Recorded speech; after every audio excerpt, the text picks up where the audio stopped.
अधिकार को आपके हाथों में देते हुए दुआ यीशु मसीह के नाम में आमीन। एक बार गाएं। हे वचन था, वचन खुदा के साथ था, वचन ही तो था खुदा,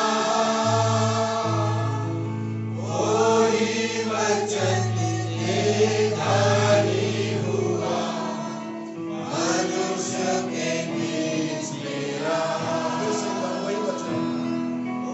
वही वचन देहधारी हुआ, मनुष्य के बीच में रहा। मनुष्यों के बीच में ही खुदा ने किया डेरा, मनुष्यों के बीच में ही सच ने किया डेरा। कोई नहीं पहचाना, कोई नहीं उसे जाना, कोई वचन देहधारी हुआ, मनुष्य सच है। वही वचन कोई वचन देहधारी हुआ, मनुष्य के बीच में रहा। आदि में वचन था, वचन खुदा के साथ था, वचन ही तो था खुदा, वही वचन देहधारी हुआ, मनुष्यों के बीच में रहा। वही वचन देहधारी हुआ, मनुष्यों के बीच में रहा। हालेलुया। वचन आसो यहाँ पर। हालेलुया। आमीन। प्रभु यीशु मसीह का नाम मुबारक हो। जैसे कि हम पढ़े अपने सुसमाचार की किताब को ले लेंगे। Gospel of Matthew chapter 23 verse 16। मत्ती रचित सुसमाचार उसका 23 अध्याय उसकी 16 वचन से मैं आगे तक पढ़ूंगा आपके लिए।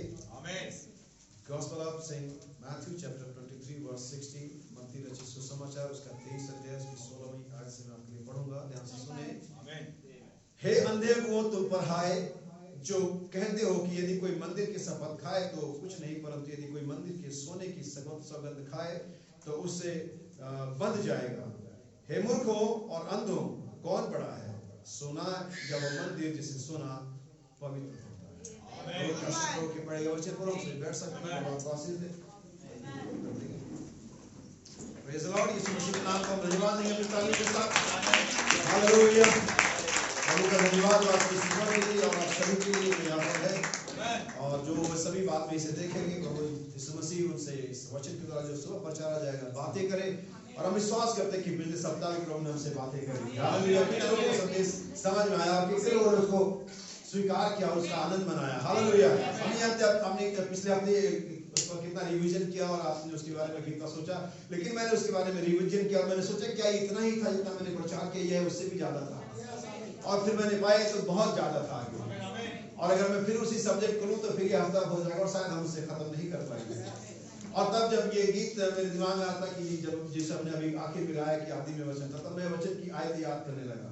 हमने संदेश देखा था कि आत्माओं को परखो, मैंने दिखाया था कि आत्मा और देह के बीच में एक द्वंद्व है, एक बैटल है जो चलता रहता है, और ये दिन भर चलता है, ये हर सेकंड चलता है, और हर समय हमारा एक फाइट रहता है जो आत्मा और देह के बीच में रहता है, द्वंद्व रहता है। नबी कहते हैं एक ऐसा महायुद्ध जो निरंतर लड़ा गया, अभी भी लड़ा जा रहा है। ठीक, अभी आपके दिमाग में लड़ा जा रहा है, जबकि प्रचारा जा रहा है, अभी भी लड़ा जा रहा है। हालेलुया। तब बाइबल बताती है, इसने जैसे बहुत सारी आयतें हमने देखी, लेकिन बाइबल बताती है परमेश्वर ने आदम को भूमि की मिट्टी से रचा, और हम देखते हैं कि उस भूमि की मिट्टी श्राप के अधीन हो गई। आमीन। और एक वजह कि शैतान हमारी देहों पर अधिकार पाता है तब तक जब तक कि आप खून के खरीदे हुए नहीं है। जब तक कि आपके पास परचेज बिल नहीं है जहां पर लिखा हुआ पेज, ताकि आप शैतान को दिखा सके शैतान अब ये मेरी देह जरूर ये मिट्टी की है, लेकिन ये अब श्राप के अधीन नहीं है, अब ये तेरी संपत्ति नहीं है, अब ये किसी और की संपत्ति है, और वो है जिसने दाम चुकाया है। और ये दाम आपके पास्टर ने, आपकी कलीसिया ने, आपकी मम्मी और पापा ने, आपके रिलेटिव्स ने, और आपके मित्र ने, और आपके टीचर ने, और तमाम सोसाइटी के लोगों ने, उन लोगों में जिनमें आप कंफर्ट फील करते हैं, उन लोगों ने नहीं चुकाया है। ये दाम हमारे प्रभु यीशु मसीह ने चुकाया है। हालेलुया, आमीन। याद रखिए, अब ये देखो क्या बाइबल कहती है, वचन देहधारी हुआ। बाइबल आप कहते हैं तुम्हारी देह है, ये मिट्टी की देह, ये जिसमें तुम 16 तत्वों के साथ रहते हो, ये देह पवित्र आत्मा का मंदिर है। अब और ये सब कुछ संभव हुआ यीशु मसीह के बहाए गए लहू के नीचे, यीशु मसीह के दान के चुकाने के द्वारा, उस कलवरी की उस मृत्यु के द्वारा जो यीशु मसीह ने हमारी आपके लिए सहा है। इसलिए याद रखिए, अब अगर आप युद्ध हारते हैं, जैसा कि नबी बताता है कि इजराइल इसलिए अंधा किया गया था कि हमारी आंखें खुल सके। तो बहुत सारी बार हम बिलीवर्स लोग, क्योंकि बहुत सारे हम आयते जानते, तो हम कभी भी कुछ भी कोट कर देते, अरे भाई क्या करे, अभी उसकी आंखें खुली नहीं है। तो वो उसकी आंखें किसने अंधी करी? परमेश्वर ने और शैतान ने। अभी अन्य जातियों की आंखें परमेश्वर ने अंधी नहीं करी है, उनकी आंखें शैतान ने अंधी कर रखी है। वो इस जगत के ईश्वर के हाथों में है। हालेलुया। अगर तो बेचारा क्या करेंदा है, उसकी आंखें परमेश्वर ने अंधी करी है। अन्य जातियों की आंखें तो परमेश्वर ने नहीं, उनकी शैतान ने ही अंधी कर रखी है। हालेलुया। बाइबल कहती है जो संदेह में उन पर दया करो, कि जो तर्क वितर्क करते उन पर दया मत करो। बाइबल कहती है जो तर्क वितर्क करते, जो कोर्ट पास करते उन पर दया करो। जो संदेह में वो ये एक्सेप्ट तो करे कि मैं संदेह में हूं, मुझे मालूम नहीं, नम्रता तो दिखाए तब दया करेंगे ना। वो तो उस्ताद बन रहा है, मैं भी मैसेज पढ़ता हूँ, मैंने भी जाना है, अब मेरे पास भी है। उस्तादों पर यीशु मसीह ने कभी दया नहीं करी, लेकिन यीशु मसीह ने हमेशा संदेह करने वालों पर, या जो व्यभिचार में, चोरी में, या ऐसा अनैतिक जीवन बिता रहे थे, और यीशु मसीह ने बिल्कुल उन पर दया करी। लेकिन जो मास्टर बनते थे, हे अंधे अगुओं तुम पर हाय। हालेलुया। यहाँ पर जो आयत पढ़ी आज के संदेश से हो सकता है रिलेट ना करे, लेकिन चूंकि सब्जेक्ट मुझे लेना है, इसलिए शायद से मेरा विषय मुझे मिल जाएगा। और यीशु मसीह ने यहाँ पर बताना चाहता हूँ कि हम इसे फिर से दोबारा पढ़े, वर्ष 16, बल्कि हम सोचते हैं कि 17वीं आयत को पढ़े, ताकि हम अपना विषय ले सकें। हे मूर्खों और अंधों, दो चीजें यहाँ पर है, मूर्ख और अंधा। मूर्ख होना एक अलग बात है, और अंधा होना बहुत ही अलग बात है। लेकिन मुसीबत ये थी इनके साथ, ये बाइबल होल्डर्स के पास, ये दोनों ही थे। ये मूर्ख भी थे और ये अंधे भी थे, क्योंकि उन बातों को जो घटित हो रही थी बाइबल के क्रम में देख नहीं पा रहे थे। हालेलुया। क्या समझ रहे? हे मूर्खों और अंधों, कौन बड़ा है? अब यीशु मसीह पर किसी चीज की क्रम को तय कर रहा है, कौन बड़ा है। एक्चुअली हमारे पास हमेशा उल्टा क्रम रहा है। हम कहते हैं सुबह हुई शाम हुई, बाइबल कहती है शाम हुई फिर सुबह हुई।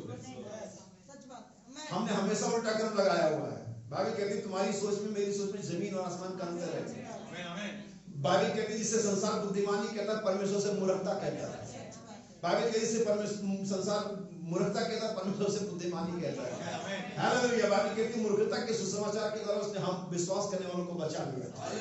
Praise Lord. किसी को बताना कि परमेश्वर है, ये मूर्खतापूर्ण बात है, क्योंकि सारा जगत ही प्रमाणित कर रहा है कि परमेश्वर है। नेचर प्रमाणित कर रहा है कि परमेश्वर है। आसमान चीख चीख करके बता रहा है कि परमेश्वर है। हर एक चीज ये साबित करती कि परमेश्वर है, फिर भी प्रचार करना पड़ता कि परमेश्वर है। और ये मूर्खता नहीं तो और क्या है? हालेलुया। क्या आप समझ रहे हैं मैं क्या कह रहा हूँ? तो यहाँ पर कहते हैं मूर्खों और अंधों, कौन बड़ा है? अब यहाँ पर क्रम को समझ लेना। हमने हमेशा ही गाड़ी घोड़े के आगे लगाई होती है, लेकिन आइए हम गाड़ी को घोड़े के पीछे लगाएं ताकि घोड़ा उस गाड़ी को खींच सके। लेकिन हमारी मनुष्य की प्रॉब्लम ये कि हमेशा गाड़ी को घोड़े के आगे लगाते हैं, ये काम नहीं करेगा। सुनिए, हे मूर्खों और अंधों, कौन बड़ा है? सोना या वो मंदिर? अब यहाँ पर दो चीजें, सोना और मंदिर। जिससे सोना पवित्र होता है। याद रखिए, सोना किससे पवित्र होता है? मंदिर से, ना कि मंदिर सोने से। हालेलुया। अब यहाँ पर एक परफेक्ट मैचअप है, एक सही संयोजन कहते हैं हिंदी में, अगर मैं बोलूं एक सही संयोजन, परफेक्ट मैचअप। और मैं कहना चाहूंगा इस आधार पर, इस वर्ष के आधार पर, कि दोनों अगर सेपरेट कर दिए जाए तो कोई भी महत्वपूर्ण नहीं है। लेकिन जब ये दोनों सही संयोजन में आते हैं, सही क्रम में आते हैं, परफेक्ट ऑर्डर में आते हैं, तब ये एक चीज को बनाते हैं जिसे हम कहते हैं परमेश्वर का निवास स्थान, जिसे हम कहते हैं परमेश्वर की आराधना की वस्तु, जिसे हम कहते हैं परमेश्वर का मंदिर। एक परफेक्ट मैचअप, एक सही संयोजन। इसलिए मेरा विषय है प्रतिज्ञा किया पवित्र आत्मा और प्रतिज्ञा पाए हुए लोग। प्रतिज्ञा किया पवित्र आत्मा और प्रतिज्ञा पाए हुए लोग। आप ये मत सोचना कि ये आप भाई पवित्र आत्मा के बारे में हमने बहुत सुना है और सब पवित्र आत्मा, ये कौन सा पवित्र आत्मा प्रतिज्ञा किया हो। वास्तव में बाइबल के अंदर बहुत सारी, हमने पिछले सप्ताह देखा था, आत्माओं को परखो। बहुत सारी आत्माएं जगत में निकल चुकी है। बाइबल कहती है बहुत सारी आत्माएं हैं, हर आत्मा की प्रतीति मत करो। तो बहुत सारे पवित्र आत्मा की बातें करी जाती है। तो कौन सी आत्मा आपको चाहिए? बाइबल में यीशु मसीह ने भी सिखाया कि सूरज धर्मी और अधर्मी दोनों पर उनके होता है। बाइबल में सिखाया गया कि जो बारिश होती है वो उठकटारे और गेहूं दोनों पर होती है। और हम सभी जानते हैं, नेचुरली अंडरस्टैंडिंग के द्वारा जानते हैं कि ये बारिश पवित्र आत्मा को दर्शा रही है। आमीन। उठकटारे और गेहूं चुने हुए और ना चुने हुए लोगों को दर्शाते हैं। वहां यीशु मसीह तो बारिश की बात नहीं कर रहा, वास्तव में पवित्र आत्मा की बात कर रहा है। तो यहाँ पर क्या वास्तव में पवित्र आत्मा चुने हुए और बिना चुने में दोनों को मिलता है? Exactly yes.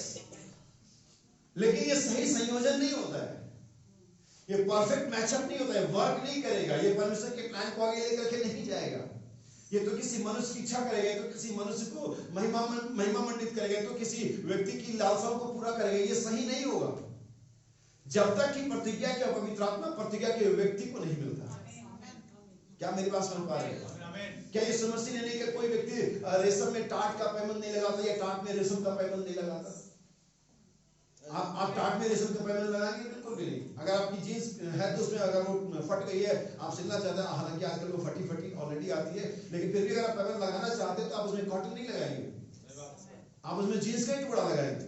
और नहीं किसी जीन्स के कॉटन के पजामे आप जीन्स का टुकड़ा लगा देंगे। वो दोनों के धागे का जो क्वालिटी अलग अलग, वो खींच लेगा, एक तो बेकार हो ही जाएगा। तो ये परफेक्ट मैचअप नहीं होगा।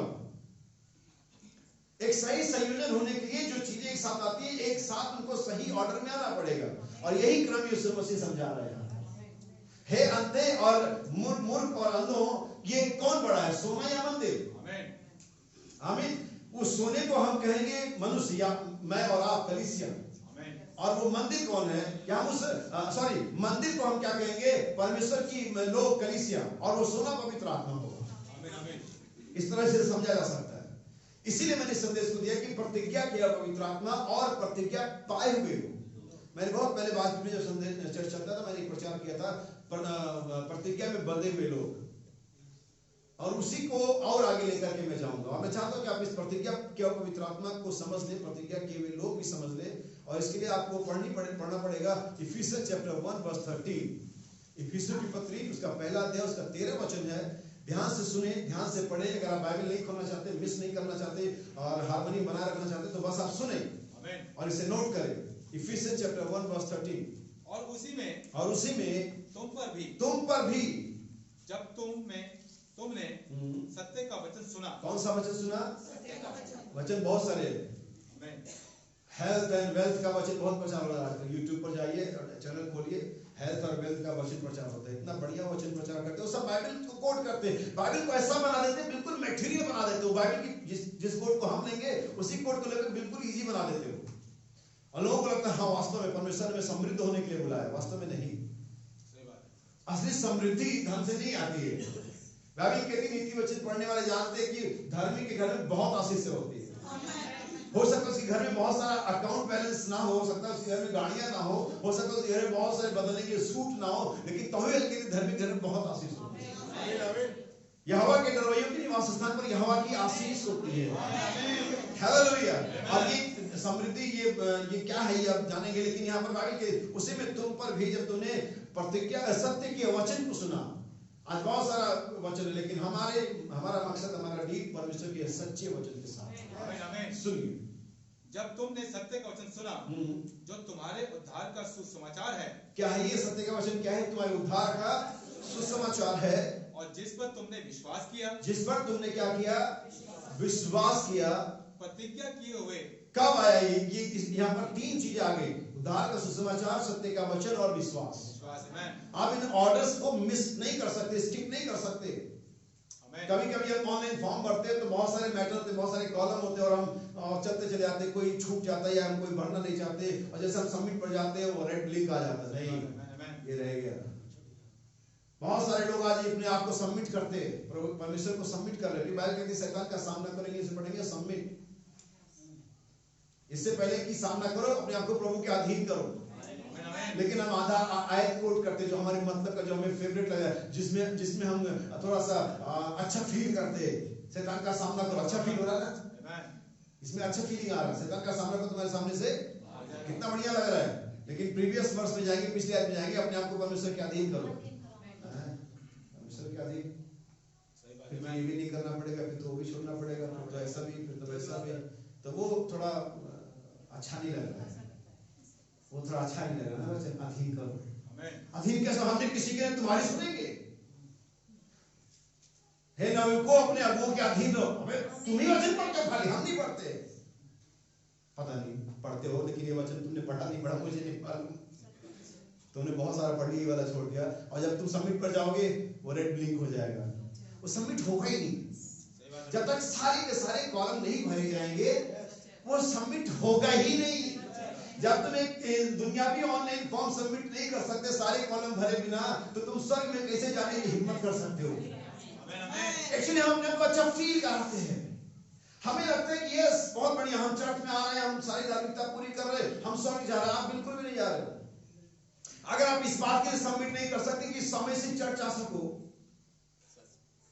भाई घूम फिर के वहीं आ गए, धुपती रख हाथ रख दिया, और रखना क्या है मुझे? डॉक्टर के पास आओगे तो रखेगा हाथ वहीं जब बीमारी है। अब तुम लेकर के सर दर्द और आंखों में ड्रॉप थोड़ी डालेगा। और अगर वैसा करते हैं तो कोई झोला छापी डॉक्टर होगा। अगर वैसा करता है तो तुम्हारा सर तो पैसा ही बना रहा है। मैं भी ऐसा कर सकता हूं, मैं भी ऐसा कर सकता हूं, लेकिन मैं ऐसा नहीं करूंगा, क्योंकि फाइनली जवाब मुझे आपको नहीं देना है, जिसने मुझे सुसमाचार सौंपा है। हम सभी एक दिन वहां पर जाएंगे और अपने जीवनों का हिसाब किताब देंगे, और तब मैं चाहता हूं कि ये रिकॉर्ड बजाया जाए कि हाँ मैंने ये बातें बताई थी। हालेलुया, आमीन। कुछ लोग तो इसे आते देर से आते हैं और सारी चेयर में देखेंगे, अच्छा कोई खाली नहीं है, मेरे तो टाइम से देर है, फिर भी कोई चेयर मेरी खाली नहीं है मेरी। जैसे कोई देर से आके बड़ा एहसान कर रहे हैं, चेयर ढूंढ रहा है, मेरे लिए खाली रखनी चाहिए थी। पता नहीं, समझ नहीं आता किस मानसिकता के साथ, किस मनोदशा के साथ वो परमेश्वर के भवन में आते हैं। बल्कि उनको रोना गिड़ाना चाहिए कि प्रभु मुझे माफ करा, मैं देर से आया। कलीसिया का यहाँ आना 10:30 बजे नहीं, 10:15 बजे होता है। असर्स म्यूजिशियन जो भी सॉन्ग लीडर्स है उनका 10 बजे, 10 चलो 10:15 भी सही, दूर का चर्च है 10:15, 15 मिनट पहले उनको आना ही होता है। ये COD में लिखा हुआ, भाई ब्रैनम ने 7:6 से पहले ही प्रचार है। कहाँ वो चीजें, कहाँ बात है? इसीलिए आज मैं बात कर रहा हूँ कि वो मैचअप होना चाहिए कि प्रतिज्ञा किया हुआ पवित्र आत्मा और प्रतिज्ञा पाए हुए लोग। यही वजह की प्रतिज्ञा भविष्यवाणी जब नबूवत होती है वो घूमती रहती, समय और रोगी में मंडराती रहती, तब तक वो पवित्र प्रतिज्ञा घूमती रहती, प्रतिज्ञा का आत्मा घूमता रहता, जब तक कि वो व्यक्ति नहीं मिलता जिसके लिए प्रतिज्ञा किया गया। हालेलुया। आज इसी बात पर हम जाएंगे, एक सही संयोजन, एक सही परफेक्ट मैचअप। प्रतिज्ञा क्या? पवित्र आत्मा, ऑर्डिनरी स्पिरिट नहीं जिसमें सभी लोग रोते चिल्लाते और हंसते और गाते।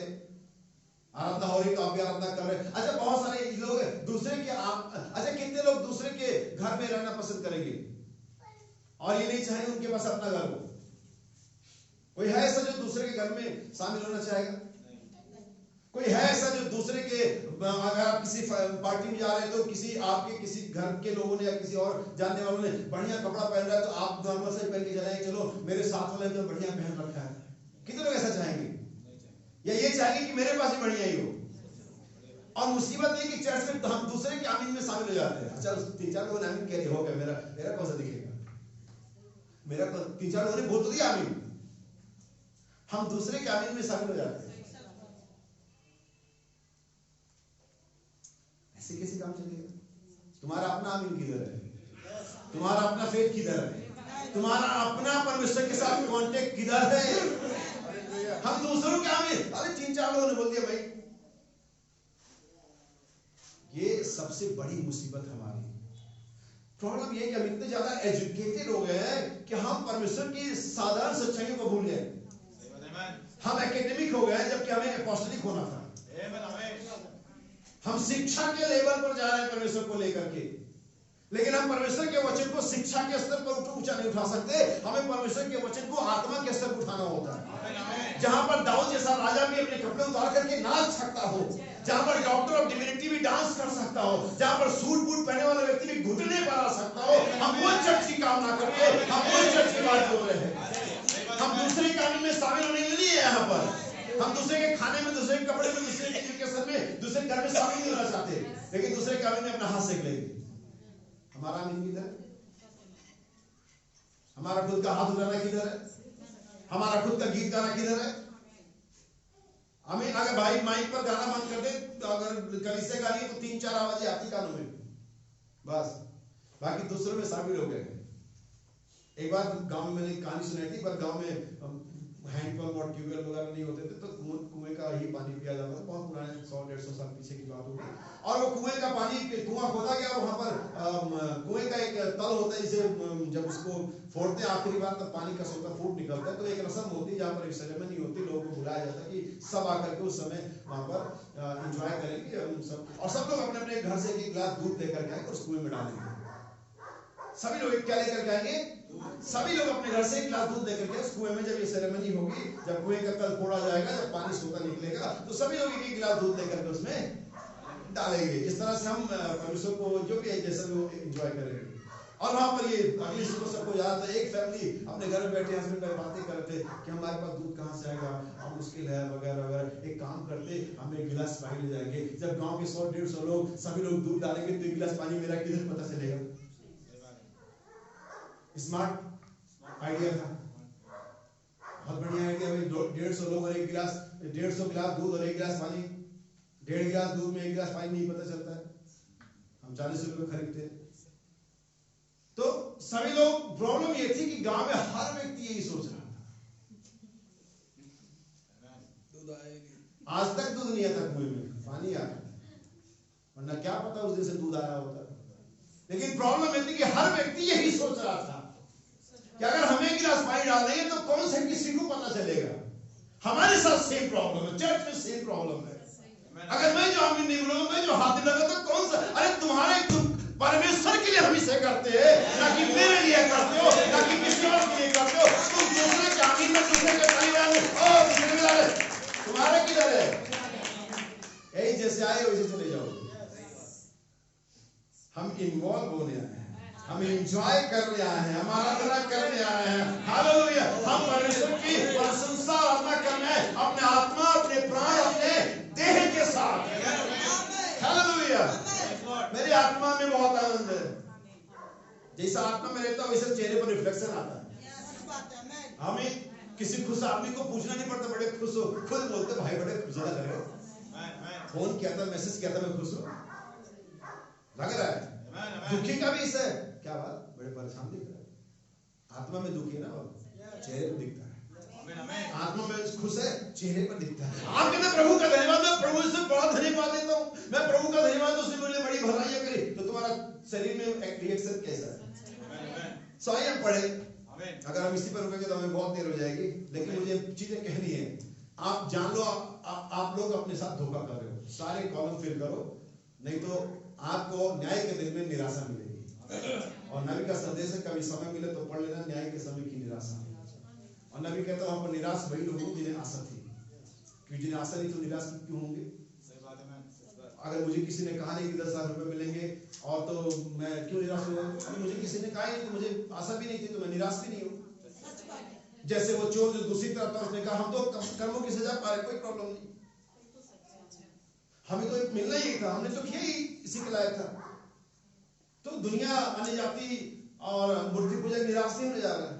निराश अगर कोई होगा तो एंड टाइम मैसेज बिलीवर, निराश अगर कोई होगा तो विलियम ब्रैनम और यीशु मसीह के बपतिस्मे में बैठा हुआ और स्वर्ग जाने की अपेक्षा कर रहा एंड टाइम मैसेज का सो कॉल्ड बिलीवर, वही निराश होगा।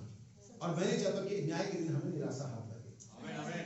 आमीन। सुनिए, और जिस पर तुमने विश्वास किया, जिस पर तुमने विश्वास किया, तुम पर प्रतिज्ञा किए हुए पवित्र आत्मा की छाप लगी। किसकी छाप लगी? प्रतिज्ञा किए हुए, पवित्र आत्मा की नहीं, प्रतिज्ञा किए हुए। The promised होली घोस्ट, आमेन, एक पवित्र आत्मा जिसकी प्रतिज्ञा की गई है। एक ऑर्डिनरी होली स्पिरिट नहीं, इसके द्वारा जिसके अभिषेक में, जिसके अनॉइंटिंग में सभी लोग नाच गा सकते हैं, तालियां बजा सकते हैं, आराधना कर सकते हैं, हर एक काम जो मसीह जैसा दिखता है कर सकते हैं।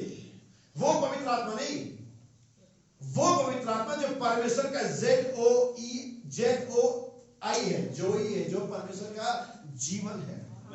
वो पवित्र आत्मा जो आप में यीशु मसीह को लेकर के आता है, वो पवित्र आत्मा जो आपको अनंत जीवन देता है। साधारण पवित्र आत्मा नहीं, ऊंट कटारे और गेहूं पर पड़ने वाली बारिश नहीं, धर्मी अधर्मी दोनों पर उगने वाला सूर्य नहीं, लेकिन एक खास, एक महत्वपूर्ण, एक सिग्निफिकेंट, एक ऐसा पवित्र आत्मा जिसकी परमेश्वर ने खास तौर पर प्रमाण डिजाइन किया हुआ है। प्रतिज्ञा किए पवित्र आत्मा की क्या लगी है। और ये बात एक जगह नहीं, दो जगह पर, इसलिए मैं बाइबल के हर एक बात 2 या 3 लोगों से पक्की हो। गलतियों की पत्री 3 अध्याय उसका 14 वचन, ठीक इसके पीछे चैप्टर 3 वर्स 14, गलतियों की पत्री। यह इसलिए हुआ कि इब्राहिम की आशीष मसीह यीशु में अन्य जाति तक पहुंचे। किसकी आशीष? मैंने हमेशा बता रखा है इब्राहिम की ब्लेसिंग अलग ब्लेसिंग है, कंपैरिजन मोसेस और डेविड और सैमसन और वगैरह वगैरह। अब्राहम की आशीष अलग है। मैं नहीं कहता कि दाऊद को आशीष से नहीं मिली, मैं नहीं कहता कि सैमसन को आशीष से नहीं मिली, मैं नहीं कहता कि और नबियों को आशीष से नहीं मिली, लेकिन अब्राहम की जो ब्लेसिंग है, आशीष है, वो अलग है, डिफरेंट है, वो बहुत ही अलग है, बिल्कुल स्पेशल है। और वो आशीष ये है, वो अनकंडीशनल ब्लेसिंग्स है, बिना शर्त वाली वाचा या आशीष कह सकते हैं, इसमें कोई कंडीशन नहीं। परमेश्वर ने तय किया हुआ कि आपको ब्लेस करेगा। हालेलुया। सुनिए, ताकि अब्राहम की आशीष तुम तक पहुंचे। इब्राहिम की आशीष मसीह यीशु में कैसे पहुंचेगी? थ्रू एक मार्फत, एक द्वारा जो होता है, वो यीशु मसीह के द्वारा पहुंचेगी। किसी कलीसिया, किसी राष्ट्र, किसी सोसाइटी और किसी और एजुकेशनल प्रोग्राम के द्वारा नहीं पहुंचेगी, मसीह के द्वारा पहुंचेगी। और मसीह, मैं फिर से बताता, फिर से याद रखिए, मसीह का मतलब इतिहास में पाया जाने कोई पर्सन नहीं जो एक इतिहास के एक निश्चित समय में था, बल्कि मसीह का मतलब है हमेशा पाए जाने वाला परमेश्वर का पवित्र आत्मा। मसीह अर्थात पवित्र आत्मा, यानी कि अब्राहम के आशीष से पवित्र आत्मा के थ्रू आप तक पहुंचेंगी। लेकिन सुनिए, और हम विश्वास के द्वारा, कैसे? विश्वास के द्वारा उस आत्मा को प्राप्त करें। कौन? यहाँ पर लिखा उस आत्मा को, एक पर्टिकुलर स्पिरिट।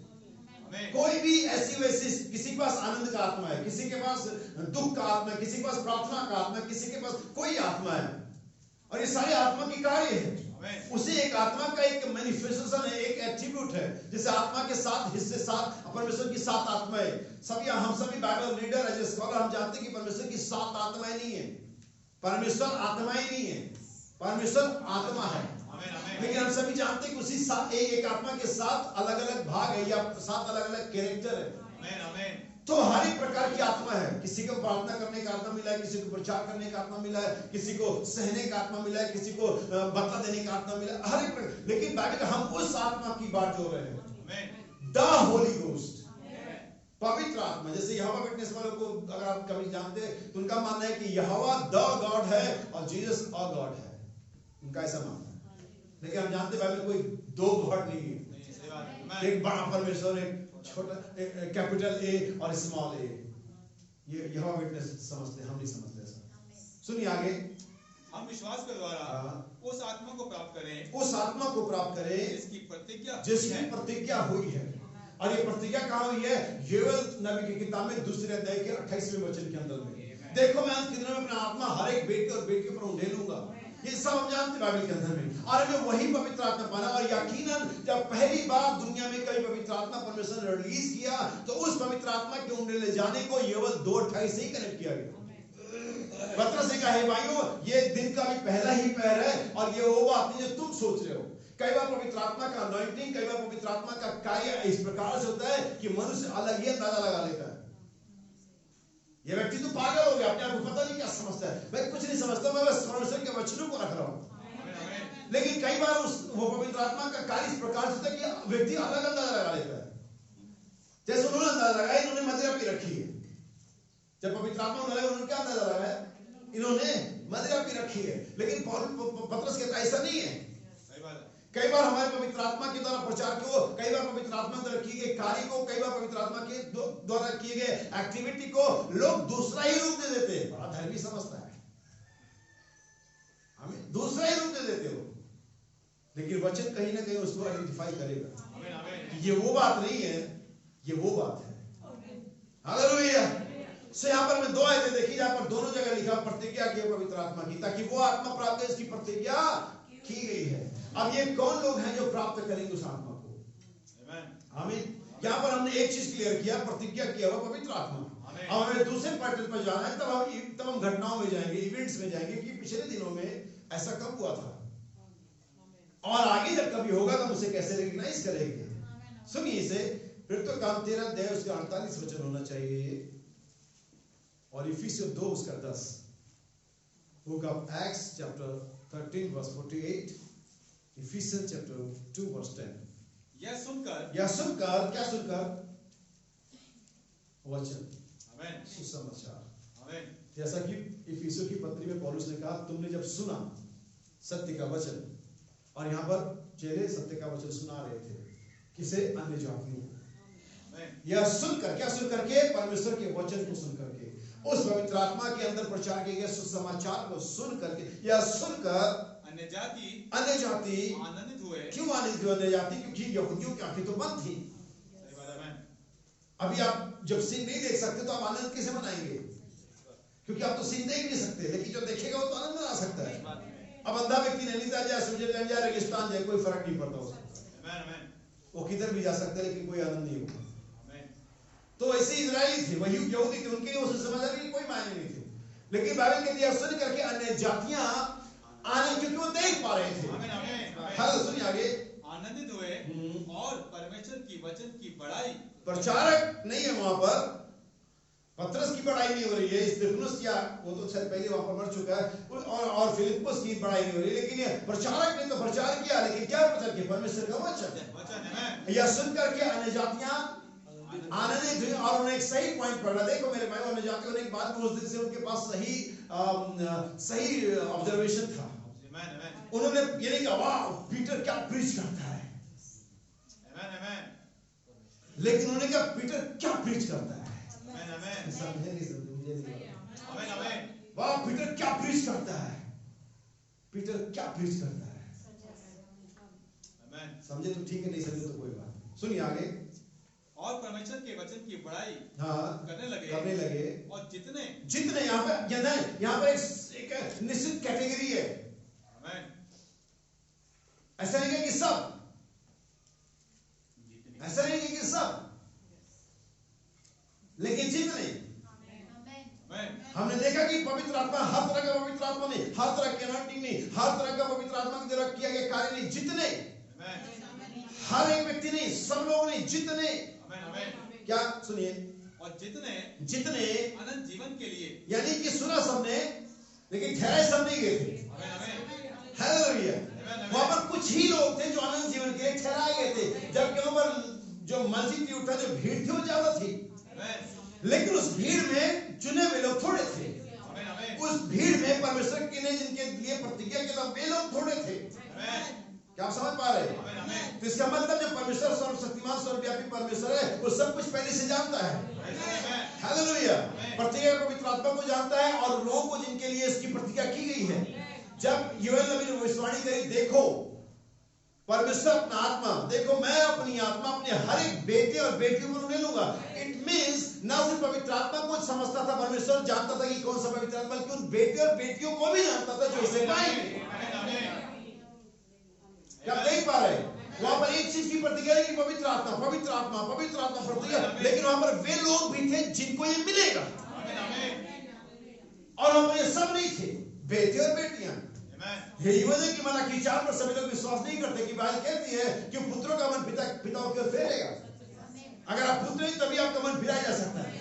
अगर आप पुत्र नहीं है भूल जाइए इसके बारे में, क्योंकि बेटियां तो मां में लौट जाएंगी, लेकिन बेटे पिता के पास चले जाएंगे। हालेलुया। बेटियां जो सोचता है मां के पास है, लेकिन बेटे, पहले समझना इसको कि आपने सब बेटियां हमें कलीसिया के बारे में मैंने बता दिया कि हम स्त्री पुरुष शरीर में नहीं होते, हम स्त्री और पुरुष आत्मा में होते हैं। आमीन। क्या समझता है? सो बाइबल क्या कहती है? जितने अनंत जीवन के ठहराए गए थे, ये पहले से ही पूर्व नियोजित था। गए थे पास्ट टेंस, भूतकाल का शब्द ये। गए थे, पहले ही परमेश्वर ने तय कर दिया। इसका मतलब पवित्र आत्मा भी पहले से तय है और पाने वाले भी तय हैं। लेकिन प्रॉब्लम ये है कलीसिया में और लोगों में समस्या है कि सारा कुछ गड़बड़ झाड़ा क्यों चल रहा है? क्योंकि एक मिसमैच चल रहा है, एक सही परफेक्ट मैचअप नहीं हो रहा है। हम उस कंडीशन में नहीं जहां पर इस पवित्र आत्मा को पाले। परमेश्वर वचन ये नहीं कहता कि सृष्टि परमेश्वर के बच्चों का इंतजार कर रही है। उसे बेब्स नहीं चाहिए। थर्ड वेव तो आ गई, पता नहीं फोर्थ वेव कब आएगा, मुझे नहीं मालूम। परमेश्वर के बेब्स नहीं चाहिए, चिल्ड्रन नहीं चाहिए, सन्स चाहिए, मैच्योर लोग चाहिए जो थोड़ी थोड़ी बात पर रुक जाए। मुझे ऐसा बोला, बच्चे है ना, भी मेरा खिलौना ले लिया, मुझे नहीं दे रहा है। बच्चे, अच्छा बच्चों को देखा है, 6 महीने पर मिलो पापा पर गया है, 8 महीने मिलो मम्मी पर गया है, 10 महीने मिलो बुआ पर गया है। मतलब चेहरा बदलता रहता है। जब भी 4, 5, 6 साल के हो जाते फिक्स, अभी वो ऐसा ही जैसा है, अभी किसी पे नहीं गया। ऐसे कलीसिया के बच्चे साल हो चुका, बच्चों को उम्र 55 साल हो, 60 साल हो, 70 साल हो, तो कभी तो लगता है शैतान है, कभी तो लगता है परमेश्वर का पुत्र है, कभी तो लगता है विश्वासी, कभी तो ढोंगी। ते बच्चे होते हैं। परमेश्वर बच्चों, सृष्टि बच्चों का इंतजार नहीं कर रही है। परमेश्वर उस फेस का इंतजार जो मैच्योर हो, एक जैसा ही लगता है, जो पल-पल बदलता नहीं है अपना रूप। कभी ये लगता है, कभी वो लगता है, वो गाना पता नहीं कौन सा गा के, कभी तो ये लगता है, कभी पता नहीं क्या लगता है। परमेश्वर का पुत्र कब लगेगा? समय बीतता चला जा रहा है, हमें समय बीतता चला जा रहा है और हम बचपने की हरकतें करते चले जा रहे हैं। हमें किसके लिए कर रहे हैं? मनुष्य के लिए कर रहे हैं। परमेश्वर के लिए हम कुछ नहीं कर रहे। कोई डिसीजन परमेश्वर, मनुष्य के लिए चर्च नहीं आना है। परमेश्वर के लिए चर्च आया जा सकता था, लेकिन मनुष्य के लिए नहीं आएंगे। आपके लिए महत्वपूर्ण कर मनुष्य और परमेश्वर। लेकिन जो लोग ऐसी हरकतें करते हैं उनके लिए महत्वपूर्ण कौन हो रहा है? मनुष्य। और फिर दम ये है, दावा ये कि हम खुदावंत के लोग हैं, तो लोग होते तो आते खुदा के लिए, क्योंकि डायलॉग तो यही है, मनुष्य के लिए नहीं आते। फिर मनुष्य के लिए लोग कैसे जाते हैं? मेरे ये चीजें समझ। अब एक चीज मैं बहुत सालों से होता है, मैं फिर से आपको रिपीट करता हूँ।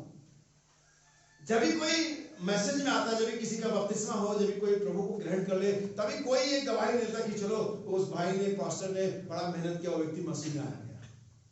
कभी कोई ये गवाही नहीं देता, एडवाइस उसको ये इस बात का एडवांटेज नहीं देता पास्टर प्रचारक को। वो खुदा ले आया उसे, मनुष्य कौन होता है लाने वाला। लेकिन जब वो चले जाता है तब एडवांटेज मनुष्य को भी जाता है। इसकी वजह से गया। अबे बाबू तय करो किसकी वजह से आता है, किसकी वजह से जाता है। आता अगर खुदा की वजह से तो जाता भी खुदा की वजह से। और अगर आता पादरी की वजह से है तो बोलो कि पादरी की वजह से व्यक्ति आया। वो तो बोलते नहीं, लेकिन चला जाए तो बोलेंगे। किसी भी व्यक्ति को ले लो, एक्सवाइजेड किसी को ले लो, ये डबल मेजरमेंट हमारा। यीशु मसीह ने कहा अपने नपुए में घटतौली के मटकरे मत रखो, क्योंकि जिस तरह तुम नापते हो ये तुम्हें उसी पर रखा जाए, और तभी तुम समझ में लेना कि तुम्हारा क्या हिसाब है। हालेलुया। याद रखिए बाइबल यहाँ पर क्या बताती, जितने अनंत जीवन के ठहराए गए थे उन्होंने विश्वास किया। Ephesians chapter 2 verse 10। क्योंकि हम उसके लिए उसके बनाए हुए हैं और मसीह यीशु में उन भले कामों के लिए सृजे गए। मसीह यीशु में भले कामों के बस सृजे गए हैं, ठहराए गए हैं। हम उसके हाथ के बनाए हुए, हम उसके हाथ के बनाए हुए लोग हैं। क्या आप समझ रहे हैं? हालेलुया, आमीन। बाइबल क्या बता रही है यहाँ पर? हम उसके बनाए हुए लोग हैं। राइट, ओके, ठीक है, कोई प्रॉब्लम नहीं है। आइए हम आगे बढ़े और एक कोट पढ़ूंगा मैं। मैंने शायद भाई विशाल को इसे भेजा हुआ है, अगर भाई आप इसे पढ़ देंगे। Quote, there is a man here that can turn on the light. और बाइबल भाई वर्णन में यहाँ पर एक मैसेज है जिसका नाम है, यहाँ एक मनुष्य जो उजियाला कर सकता है। उस संदेश में से एक कोट है जो मैं आपके लिए पढ़ूंगा आज इस सुबह में। पेज नंबर, पैराग्राफ नंबर बता दें। 63 पैराग्राफ 63 पैराग्राफ 190 190 पैराग्राफ है, सुनिए इसे। Oh God, और भाई वर्णन कहते हैं, हे परमेश्वर, we can only understand हाँ, a हम भी समझ सकते हैं सुनिए, that we are the reflection of Jesus Christ. और हम यहाँ पर यीशु मसीह के क्या है? परावर्तन है, Amen. रिफ्लेक्शन है। Amen. जैसे चंद्रमा के पास कोई लाइट नहीं होती, लेकिन उस सूरज के रिफ्लेक्शन को लेता है और वो हमें दिखाता है। Amen. Amen. वो उस रिफ्लेक्शन को जो सूरज से निकलता है, उस रोशनी को सूरज से ऑब्जर्व करता है और उसकी अनुपस्थिति में उस रिफ्लेक्शन को लेकर के दुनिया को दे देता है। Amen. Amen. और ठीक यही काम आज कलीसिया कर रही है Amen. कि जब यीशु मसीह इस पृथ्वी पर नहीं अपने देह के अंदर में, तो हम उसकी सामर्थ्य को, उसके गुणों को, उसके तमाम चीजों को अपने अंदर में लेते हैं और उसे संसार पर रिफ्लेक्ट करते हैं। Amen. Amen. सुनिए आगे। His word made manifest. हाँ, उसका वचन देहधारी हो रहा है, You प्रकट हो are रहा the है, reflection of His word. और हम उसके वचन का परावर्तन, रिफ्लेक्शन है। Amen. सुनिए, Amen. Where is the Welsh revival held? हाँ, जहाँ पर वो बेल्च की बेदारी, कितने लोगों ने बेल्च की बेदारी का सुना है? मैंने इस बार कहीं अंडरलाइन भी किया। मैं एक चीज आपको आज, इससे पहले आगे बढ़ने से पहले एक चीज दिखाना चाहूंगा। जितने भी सुसमाचार या युग आए, जब वेस्ली आया, तब उसकी बेदारी को एक नाम दिया गया। इसी संदेश में है, या एक मनुष्य उजाला कर सकता है, पेज नंबर 48। और नबी कहता, मेरा कहने का मतलब यह है, हर रोज बरोज ये ऐसा होता है, प्रत्येक कलीसिया काल के लिए ऐसा होना है। लूथर का मन्ना क्या था, या लूथर का संदेश क्या था? धर्मी ठहरना। वेस्ली का क्या था? पवित्रीकरण। और पेंटिकोस्टल का क्या था? आत्मिक वरदानों की पुनः वापसी। वाइबरनम का क्या था? पवित्र आत्मा का बपतिस्मा। लेकिन आज क्या है? इसलिए हम कहते हैं कि हर संदेश का हर रिवाइवल का एक नाम होता है। कोई रिवाइवल नेमलेस नहीं होती है। हर एक रिवाइवल का एक नाम दिया गया। मूसा की बेदारी थी, दाऊद की बेदारी थी। बाइबल हमने पढ़ा, दाऊद की रिकवरी, जब दाऊद सब लौटाया तो उसे दाऊद की रिकवरी कही गई, दाऊद की बहाली कही गई। मूसा का छुटकारा, मूसा का गीत गाया गया, क्या नहीं गाया गया? वैसे जब लूथर आया तो उसे धर्मी ठहरने का संदेश कहा गया। जब जॉन वेस्ली आया, इसे क्या गया? पवित्रीकरण का संदेश कहा गया। जब पेंटिकोस्टल आया, क्या गया? पवित्र आत्मा की वापसी कहा गया। भाई मरना आए तो इसे क्या कहा गया? पवित्र आत्मा का बपतिस्मा। जब आज कहते 7 ग्रहण का संदेश, तो लोगों की आंखें ठंडा, 7 ग्रहण इसका नाम नहीं हुआ क्या? जब हम 7 ग्रहण कहते तो लोग चिढ़ जाते, तो थंडर वाले हैं। तो हम तो जब वेस्ली के समय में लोग उनको वेस्ली वाले कहते होंगे, वेस्ली वाला कह के मजाक उड़ाते होंगे उनका। लूथर के दिनों में धर्मी बड़े बने ऐसे करके मजाक उड़ाते होंगे। पेंटिकोस्टल के दिनों में ये बड़े नवासा बोले ऐसा करके मजाक उड़ाते होंगे। लेकिन क्या वे गलत थे अपने दिनों में? आराम आज कहते 7 गर्जन, तो कहते 7 गर्जन वाले बनते हैं। नाम तो होना चाहिए ना। तुम बता दो कौन सा नाम होना चाहिए। सिंपल सी बात है, इसमें कोई लॉजिक नहीं है। हर बेदारी का एक नाम था। बेल्च की बेदारी, अजुस्सा स्ट्रीट रिवाइवल हम सभी जानते हैं, यूट्यूब पर जाकर साल भर के लगभग चली थी बेदारी। कौन प्रचार करेगा कोई डिसाइड नहीं करता, पवित्र आत्मा ही डिसाइड करता था। हालेलुया। क्या आप जानते हैं इन बातों को? सो बेल्च की बेदारी, जहां इसे जो कोड हम भाई पढ़ रहे हैं, उसे पीछे अगर जाएंगे तो लोग इंग्लैंड से, तमाम जगहों से बेल्च की बेदारी ढूंढते हुए स्विट्जरलैंड में आए, या जहां पर वो जो भी देश था वहां पर आए और ढूंढ रहे थे कि बेल्च की बेदारी कहां चल रही है। और पुलिस वाले भी वो डंडा घुमाते हुए, सीटी बजाते हुए गाने गा रहे थे उस बेदारी के। वो व्यक्ति ने पूछा उस पुलिसमैन से कि भाई बेल्च की बेदारी कहां चल रही है? उसने कहा ठीक तुम पहुंच गए वहां पर। मुझे बोला कहां? वो कह रहे मेरे बिल्कुल मेरे हृदय में अभी चल रही है। तो उस बेदारी को क्या नाम दिया गया? बेल्च की बेदारी। जो 1909 में बेदारी शुरू हुई, 1906 में बेदारी शुरू हुई थी, उसका क्या नाम था? अजुस्सा स्ट्रीट रिवाइवल। पेंटिकोस्टल जो आरंभ हुए 1940 तक चले, उनका क्या नाम था? Pentecostal movement. अभी हम 7 थंडर कहते तो परेशानी हो जाती है। तुम ऐसे कैसे नामकरण कर रहे हो? प्रेरितों के काम क्यों कहते हो तुम? यीशु मसीह के काम क्यों नहीं कहते? अब कोई भी बिलीवर कौन कहेगा को प्रेरितों के काम थे और पवित्र आत्मा के काम थे? किसके काम थे? लेकिन लिखा कहाँ है? प्रेरितों के काम। सिंपल। 7 थंडर का मतलब नहीं का मतलब ग्रुप है। यस, यही समय, यही संदेश है, यही मांग है। 7 गज उठाए जाने का विषय, और हम उठाए जाने दिनों में है। 7 गज दुल्हन को एकत्रित करते और हम एकत्रित हो रहे हैं परमेश्वर के वचन के अंदर। हालेलुया। 7 गजन का वेद चोटी के पत्थर को वापस लाता है। कलीसिया के लिए एक ही काम शेष रह गया है, उस चोटी के पत्थर से जुड़ जाए। लेकिन ये सारा गड़बड़ क्यों चल रहा है? क्योंकि प्रतिज्ञा का पवित्र आत्मा कहीं है, प्रतिज्ञा पाए हुए लोग किसी कंडीशन में। लेकिन भाई बहन, हम यहाँ पर क्या कहते हैं? आप ध्यान से सुनिए। नेक्स्ट जो लाइनें हैं वो आपको महत्वपूर्ण सुनना। सुनिएगा ध्यान से। Where is the Welsh revival held? Welsh revival कहाँ हुई थी? उसने पूछा What building is it in? और कौन सी इमारत में हुई थी? He said, उसने कहा, Sir, it is in your heart. उसने कहा श्रीमान ये हमारे हृदय के अंदर है। सुनिए आगे, He was the Welsh revival. वो व्यक्ति, वो पुलिसमैन, वो साधारण कॉमन पर्सन ही बेल्च की बेदारी था।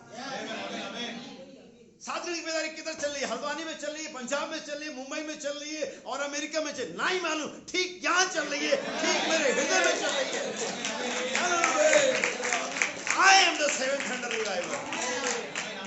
मैं 7 गजन की बेदारी हूँ। ये बेदारी इतनी तगड़ी है, 2000 साल, 20 साल, लगभग 22 साल मुझे प्रचार करते हो गए और मैंने लगभग 18 साल पहले बात की थी। 7 गजन ही असली बेदारी है।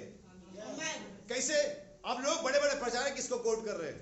जब नूह का समय आया था तो बारिश ही मुद्दा था, हर जबान पर बारिश का चर्चा था, फेथ में भी और डाउट में भी।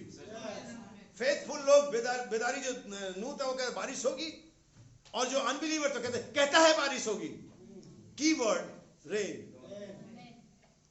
मैं मुख्य शब्द क्या था? बारिश।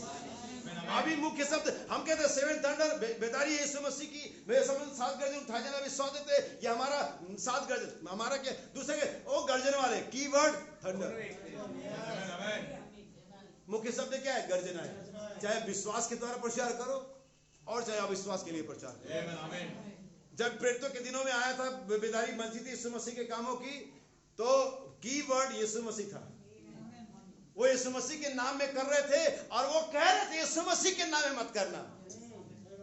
अब से ये नाम यीशु की जुबान पर, कीवर्ड क्या था? चाहे सपोर्ट में हो और चाहे उसको अगेंस्ट में। आज भी जो कीवर्ड है वो सेवन थंडर है। अराउंड द वर्ल्ड हर एक व्यक्ति थंडर के बारे में प्रचार कर रहा है। लेकिन पॉजिटिव बात यह है कि हम सपोर्ट के अंदर में हमने उस पर पहले ही विश्वास की, इससे पहले कि हम वहां जाते हमने गवाही दी है, और यीशु मसीह की गवाही भविष्यवाणी की आत्मा है। हालेलुया। क्या आप समझ पाए? तो बाइबल नाम आगे कहते हैं, And today, और आज the church कलीसिया को ought to be और उसे होना ही है to get Jesus Christ in action. ताकि वो इस जगह पर लाए, कलीसिया के स्थान में होना है कि मसीह कार्य करता हुआ दिखाई दे। मसीह बातें करता हुआ ना दिखाई दे, मसीह इमेजेस में ना दिखाई दे, लेकिन इन एक्शन। एक्शन। सुनिए, Ought to be Jesus Christ in action upon the earth. और ये ऐसा हो कि कलीसिया उस जगह पर हो कि मसीह पृथ्वी पर काम करता हुआ दिखाई दे। Because I live क्योंकि उसने ऐसा कहा, क्योंकि मैं जीवित हूँ, and you live also, तो अब तुम भी जीवित रहोगे and my life और मेरा जीवन will be in you. तुम्हारे अंदर में होगा। Amen. सुनिए, The works that I do, जो काम मैं करता हूँ you will do also. तुम भी उसे करोगे। क्या हम वही काम करें जो यीशु मसीह ने किया था? नहीं सर, हम शायद वो काम नहीं कर रहे। सही बात है। Amen. हम शायद वो काम करने का विश्वास करते, हम करेंगे। कई बार हम सोचते, जो हम सोचते हम हमें लगता हम कर रहे हैं, और अभी मान लेते कि हम कर रहे हैं, लेकिन हम उसे कर नहीं रहे होते। ये आपका सब कॉन्शियस और कॉन्शियस जो साइड होता है, इसमें सब चल रहा होता है। जब उस उड़ाऊ पुत्र ने उस सुअर के दड़बे में ये सोचा कि मैं पिता के घर में जाऊंगा और मैं पिता से कहूंगा कि हे पिता, मैं इस लायक नहीं कि तू मुझे अपना पुत्र कहे, मुझे नौकर करके रख ले। मैं उसे कहूंगा हे पिता, मैंने तेरे और स्वर्ग के खिलाफ में गुनाह किया है। ये वो सोच रहा था, ये उसका सेल्फ काउंसलिंग था जो खुद से कर रहा था, और इसे करने के लिए आगे बढ़ रहा था और ये सोच रहा था। लेकिन जब वो फिजिकली बढ़ा, टाइम के अंदर में बढ़ा, उस समय के अंदर में गया, उसने ये किया। और कई बार हम सिर्फ सोच रहे होते हैं, मैं अगले बार से समय से चर्च आऊंगा। कई बार हम सिर्फ सोच रहे थे, अब मैं बाइबल मैसेज पढ़ूंगा, अब हम दुआ करें, हम सोच रहे थे, हम सोचते हमने कर लिया क्योंकि हमने सोचा। ऐसा नहीं चलेगा। और यीशु मसीह कहता है जो काम मैं करता हूं वो तुम भी करोगे। और यहाँ पर सिर्फ काम करने का बात नहीं होता है, यहाँ पर बात होता है उस एंटायर लाइफ को, उसके हर एक पहलू को, चाहे नेगेटिव हो चाहे पॉजिटिव हो, चाहे वो महिमा पाने वाला स्थान हो चाहे वो आलोचना वाला स्थान हो, हर एक पहलू को जीना है आपको। आप यीशु मसीह को किस साइड में छोड़ना चाहेंगे? इस एंगल में नहीं, उस एंगल में नहीं, इस तरह में तो दिक्कत हो जाएगी। नहीं, मुझे पूरा यीशु मसीह चाहिए, मुझे पूरा मेमना खाना है, मुझे संपूर्ण वचन को। नबी कहता है कोई भी जो ब्राइड नहीं है, जो प्रतिज्ञा के प्रति व्यक्ति नहीं है, वो 99.99% वचन को फॉलो कर सकता है, लेकिन 0.1 में चूक जाएगा वो। सोचो कितनी बड़ी प्रतिज्ञा है, कितना बड़ा परमेश्वर ने आपके ऊपर में जिम्मेदारी रखी है, और इसे सिर्फ आप कर सकते हैं जो प्रतिज्ञा के वे लोग। सुनिए आगे बस 2-4 लाइनें और। The church has to God. अगर आप थोड़ा सा जागरूक रहेंगे, थोड़ा सा स्फूर्ति में रहेंगे, तब ये संदेश आपको मजा देगा। क्योंकि अब जो अगला स्टेज आने वाला है, जो अगला फ्लो आने वाला है, वो थोड़ा और ज्यादा तेज होगा। सुनिए, The church has got to get that place. और कलीसिया को उस स्थान में, उस कंडीशन में होना ही है। सुनिए, He promised it would do it. और उसने वादा किया कि ऐसा ही होगा। कौन? जो प्रतिज्ञा करता है पवित्र आत्मा देने का, वो ये भी तय करता कि वे लोग भी उस कंडीशन में, उस स्थिति में आए जहां प्रतिज्ञा दी जाए। क्योंकि परमेश्वर पुत्रों का बाट जो है, बच्चों का नहीं। सुनिए, ठीक है, आगे मैं एक और कोट पढ़ूंगा आपके लिए। जैसा कि मैंने पिछले सप्ताह आपको बताया था कि आत्मा और देह के बीच में युद्ध, और मैंने बाइबल की आयत पढ़ी थी कुरिन्थियों की पत्री से। हमने अब तक अगर किसी को देह के अनुसार समझे तो अब नहीं समझेंगे। प्रॉब्लम ये थी कि हमने मसीह को भी देह के अनुसार ही समझा। उन लोगों ने जो यीशु मसीह के चारों तरफ रहते थे, जिन लोगों के लिए यीशु मसीह बड़ा कॉमन व्यक्ति था, और वो कहते थे हम इसकी बहनों को जानते हैं, हम इसकी माँ को जानते हैं, हम उस दुकान को जानते हैं जहां पर ये काम करता है, हम इसके और लोगों को जानते हैं, हमें जानते हैं नासर से आया है, वगैरह वगैरह। वो यीशु मसीह की देह को जानते थे, लेकिन वो यीशु मसीह के अंदर पाई जाने वाली आत्मा को बिल्कुल भी नहीं जानते थे। और यही प्रॉब्लम हमारे साथ है, हम एक दूसरे की देह को जानते हैं, हम देह के साथ डील करते हैं, हम आत्मा को पकड़ते नहीं है। इसीलिए मैंने कहा आत्माओं को परखो। आमीन। सो नबी कहता है, पेज नंबर 35, उसके पुनरुत्थान का प्रमाण, पैराग्राफ 146। हो हालेलुया। लोगों ने जब यीशु मसीह के बारे में अलग अलग बातें कही, जैसे कि अंधे को जब यीशु मसीह चंगा किया तो उन फरीसियों ने कहा तू नहीं जानता वो तो पापी है। तब उस अंधे ने एक बड़ी अच्छी बात की, जो मेरी भी टेस्टिमनी है, भाई कोलमैन की मिनिस्ट्री को लेकर के मुझसे पूछा गया आज से 10-12 साल पहले कि ऐसा ऐसा है। मैंने कहा भाई मुझे नहीं मालूम भाई कोलमैन सही और गलत, लेकिन एक बात है, जब से बाइक के संदेश को पढ़ा मेरा प्रोग्रेस हुआ। उस समय उस कलीसिया का प्रोग्रेस हुआ, और आज भी हो रहा है। हालेलुया। मुझे नहीं मालूम क्यों अच्छा है और सही है, मुझे नहीं मालूम। उस अंधे ने एक ही बात कही, मुझे नहीं मालूम ये व्यक्ति पापी और धर्मी, लेकिन एक बात जो मुझे मालूम है, मैं अंधा था और मैं देखता हूं। यही महत्वपूर्ण है। अभी बहुत सारे लोग दूसरे कामिल में शामिल हो गए। हो सकता, नबी कहता है, लोग कहेंगे हम नहीं जानते, अच्छे लोग उनसे प्रेम करते हैं, लेकिन नहीं जानते कि मुर्दों में से जी उठा है। वैसे ही आज भी है, वही बात है, बिल्कुल वैसी भाइयों और बहनों, और परमेश्वर के भीतरी भाग को जगाएं। बाइबल में कहते हैं परमेश्वर के भीतरी भाग को, और वो होली स्पिरिट जो आपके अंदर में है, जगाएं।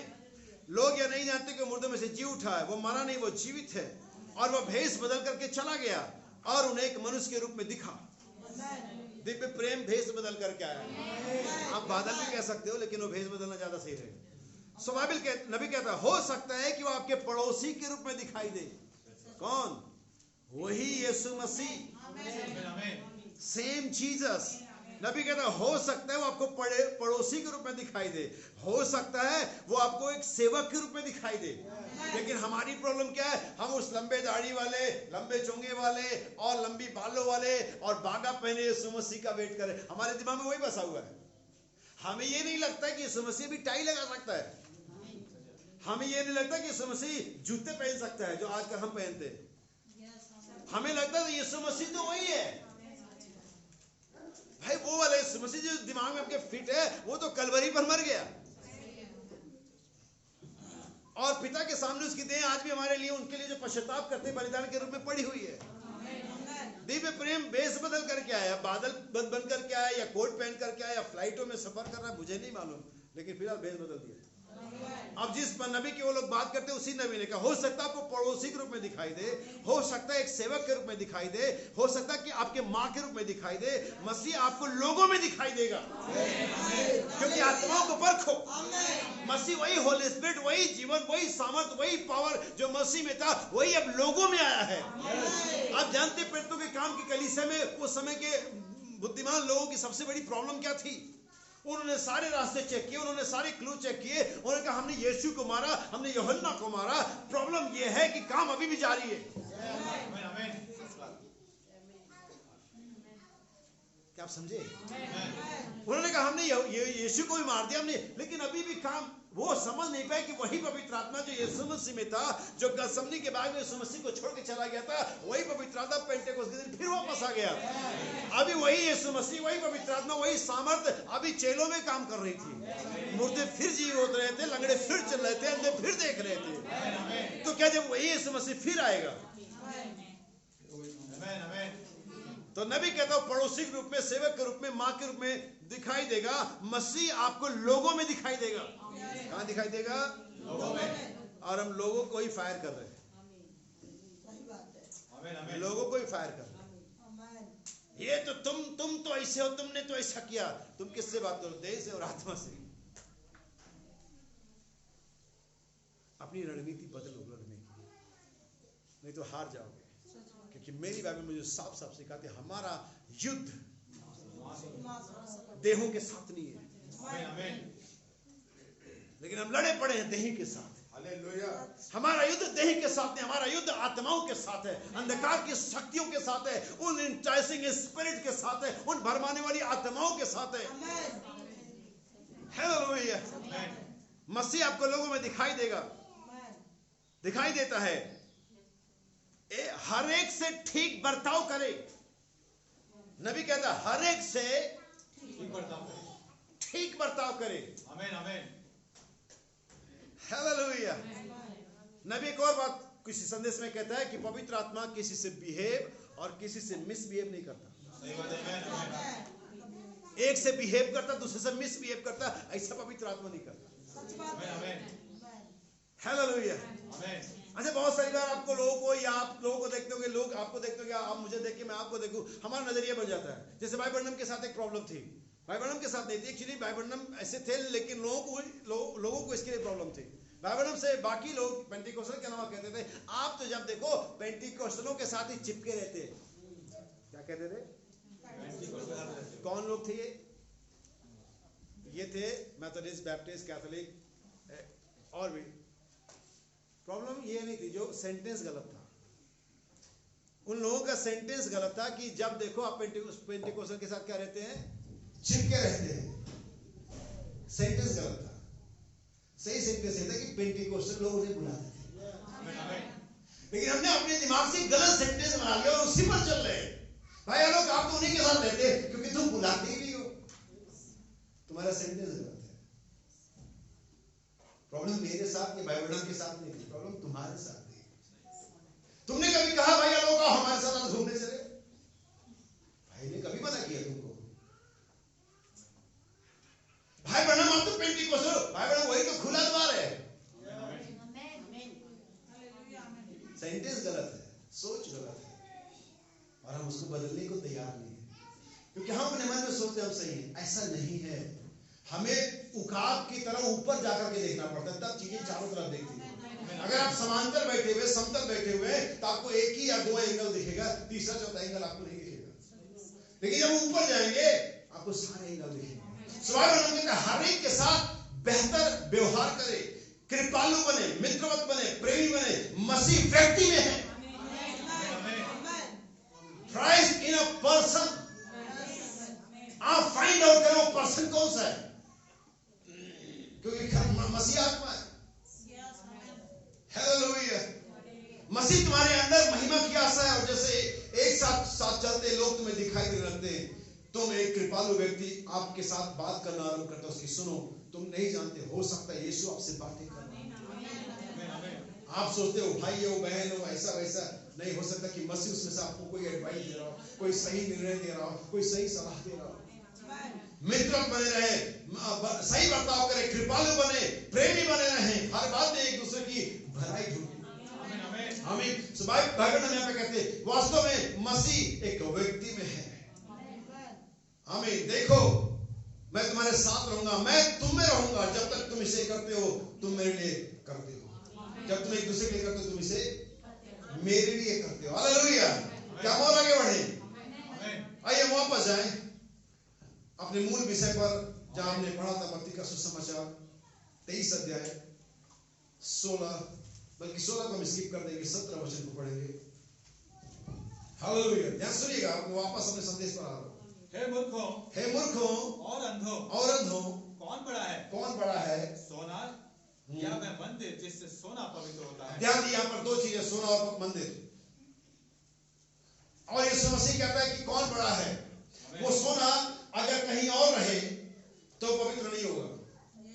बहुत सारे लोग दूसरी जगह कंपनियों में, फर्मों में काम करते, हिंदू फर्म होते, और वो मिठाइयाँ आ जाती हैं जब उनका मशीन आरंभ होता है, जब उनके दुकान की ओपनिंग होती है, तभी वो मिठाई लेकर के आते हैं।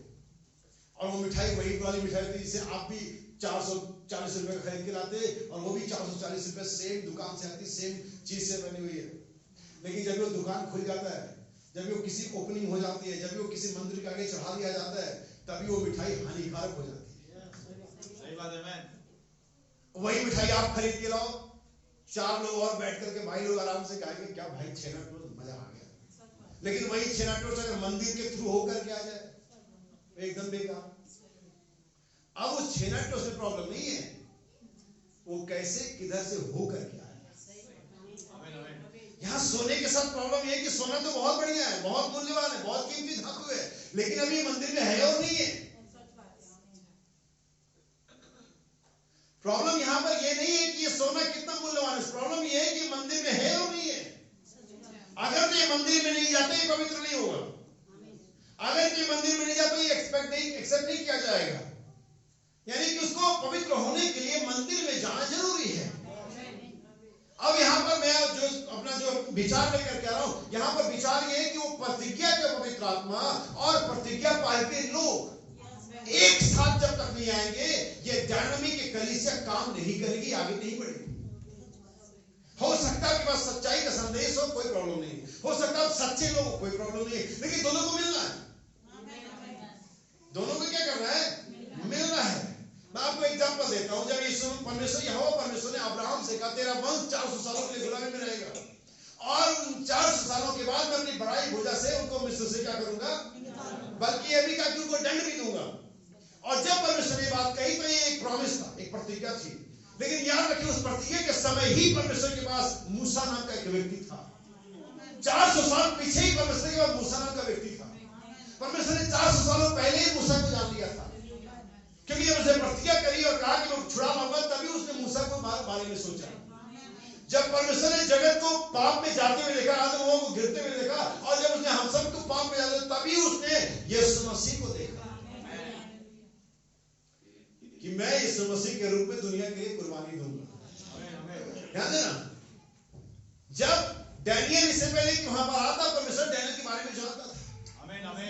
इससे पहले कि दाऊद आता, आपको ध्यान दिलाता हूं, मूसा जब पैदा हुआ तो बहुत सारे लोग, बहुत सारे बच्चे जो यहूदी नर बच्चे थे, जो मेल बॉर्न था, वो मारा जा रहा था।